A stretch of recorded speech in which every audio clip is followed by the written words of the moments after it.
Hi, my name is Kathy Drupella. This is for my Art 3353 class, and I'm going to be talking about two famous Roman buildings, the Pont de Gard and the Pantheon. These structures basically are to show how advanced Roman builders really were. Starting with the Pont de Gard, it's basically a bridge in France that was built in the 1st century CE. Romans used it to carry water and fresh water to cities all around, and I think that it's really amazing because it was built with huge stones, and they were actually just stacked super carefully and without something holding them together.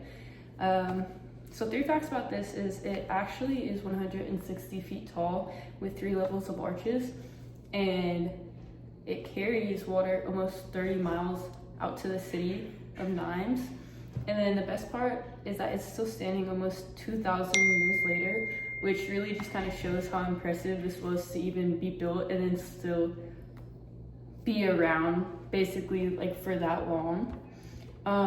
Moving on to the Pantheon, it was built around 118 to 125 CE by the Emperor Hadrian, and it was basically a temple that was dedicated to all of the gods. And the thing that makes it stand out is its massive dome on the top of it. The dome is 142 feet wide, and it's still one of the largest unreinforced concrete domes in the world.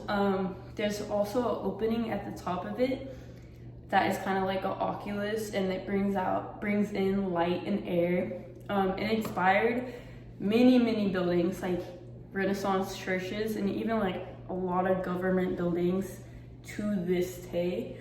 And basically to wrap it all up, when we compare the two, the Pont de Gard was practical because it gave people water, while the Pantheon was spiritual because it honored the gods.